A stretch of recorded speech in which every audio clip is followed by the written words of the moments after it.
జేబుల్లో చేతులు పెట్టుకుని మాట్లాడే విధానం, ఆ హై హ్యాండెడ్నెస్ అసలు ఏంటి అని అసలు అర్థం కావట్లే. ప్రజలకు మీరు ఏం సమాధానం చెప్దాం అనుకుంటున్నారు?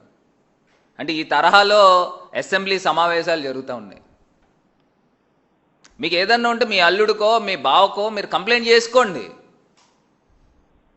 అంతేగాని 9వ పేరు వేసారు నా పేరు అది మీకు అసెంబ్లీలో చెప్పాలా? ఏదన్నా ఉంటే మీరు మీ పార్టీ మీటింగుల్లోనో లేకపోతే మీ దాంట్లోనో పెట్టుకోండి. అంటే మీ స్థాయి ఏంటనేది మీ జనసేన వాళ్ళు చూపించారు 9వ పేరు వేసి. అసలు మీరు మాట్లాడే విధానం, అసలు నేను అడుగుతా ఉన్నా, డైరెక్ట్గా అసెంబ్లీలో మీరు ఈ పదజాలం వాడచ్చా? బహుశా బ్రీత్ అనలైజర్ పెట్టాలేమో అసెంబ్లీకి వచ్చినప్పుడు కూడా. మీకు ఆ రకమైన పరిస్థితులు మీరు ఈ అసెంబ్లీలో తీసుకొస్తున్నారు, ప్రజలు గమనిస్తూ ఉన్నారు. అది మర్చిపోవద్దు. జనరల్గా మీరు బాలకృష్ణ గారు మాట్లాడే మాటలు ఇప్పుడు అసెంబ్లీలో మాట్లాడిన విధానం ఒకసారి మీరు కంపేర్ చేయండి. ఆ మాట తీరు ఏ రకంగా ఉందో ప్రజలకు అర్థమవుతుంది.